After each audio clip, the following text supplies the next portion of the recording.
Swift deal. And this fight already looks like a campaign complete with ads. President Obama, for Secretary of Defense, Chuck Hagel is not a responsible option. The same group that put out that ad, the Emergency Committee for Israel, bought the domain name chuckhagel.com, and they're using it to raise questions about the nomination. His defenders, in the meantime, have formed their own groups to make sure Hagel gets a fair shot, and the most powerful pro-Israel group, AIPAC, will not get involved in the fight. Let me bring in Jonathan Capehart, MSNBC contributor and Washington Post columnist, and David Drucker, associate politics editor for Roll Call. Good morning, gentlemen. Good morning, Chris. Good morning. Well, Jonathan, Howard Kurtz suggests this really is a proxy war, and in fact, he writes, if the Republicans can torpedo the nomination, they will make Obama look weak. If Hagel is confirmed but roughed up in the process, the administration will be forced to spend valuable capital. The Republicans see this, Jonathan, as a win-win for them.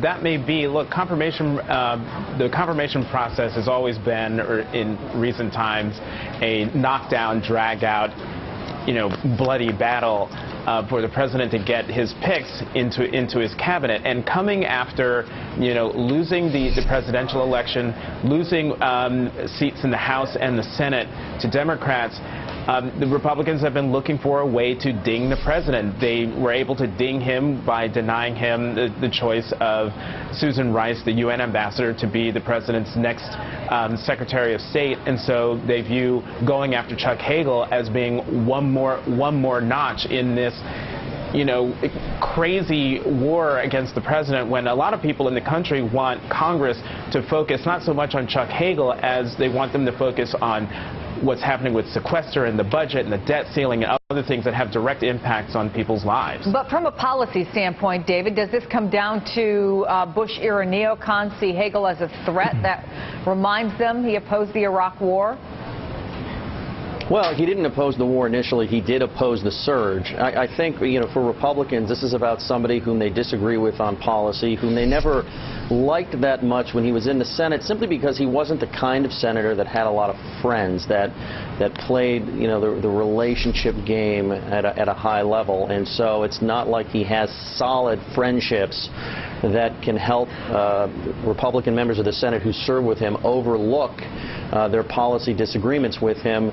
Ultimately, I expect Senator Hagel to tell the Senate, to tell Republicans that he is there to do what the president asks, in addition to providing his own honest counsel, which we know will generally always be private. And I think he will get roughed up. It'll be some good theater for us, and ultimately he will be confirmed.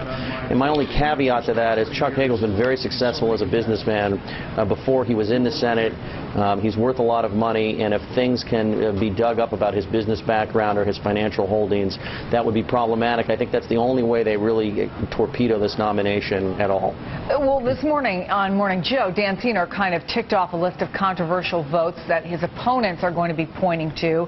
Let me go through a few of them. On Iran, he voted one of two who voted against sanctions.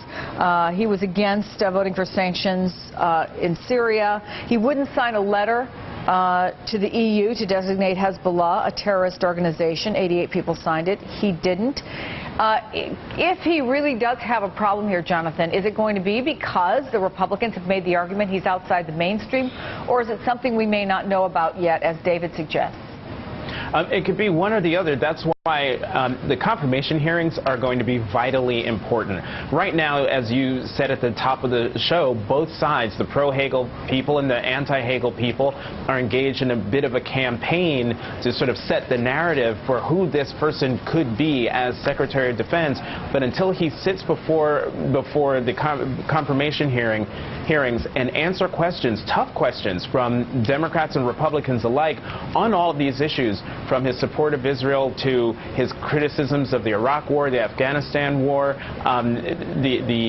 his unwillingness to sign that letter designating Hamas as a terrorist organization. These are all questions he's going to have to answer, and how he answers them could very well determine whether he's confirmed or not. Well, he started to answer them at least a little bit. He did an interview with his hometown paper, and he said his record's being distorted. I'm going to quote here: "I didn't sign on to certain resolutions and letters because they were counterproductive and didn't solve a problem." If he's going to defend himself, David, does he need to maybe worry less about Republicans and maybe more about Democrats like Chuck Schumer and Ben Cardin, who have been tepid or who may be holding back because they frankly want to see? I mean, why would you go out on a limb for somebody who you're not 100% certain is going to get confirmed? Well, that's something we're going to find out. I don't really think he'll have a problem with Democrats at the end of the day. I think that they're talking about the need to question him and that they're going to withhold judgment. But I think that the president in the Democratic Party has earned the right to get the defense secretary he wants, barring extraordinary circumstances. So while I think senators like Chuck Schumer, Ben Cardin, Bob Menendez, because of the Cuba issue, may look initially as though they're hedging, I don't think they are at all. And I think that after some tough questions, they're going to give Senator Hagel their full support. I think that, for Senator Hagel, the question is, can he play nice and be deferential during the confirmation process and during the hearings? He's known for being blunt. He likes to speak his mind. We kind of saw that in that newspaper interview that you just referenced. But it's most helpful when you're trying to get confirmed and you go before a bunch of senators to just say, yes, thank you, happy to be here, and move on. Let's see if he can do that, or if they're going to be able to get under his skin, specifically the Republicans, who I expect will go after him in an extraordinarily, extremely tough manner. I want to bring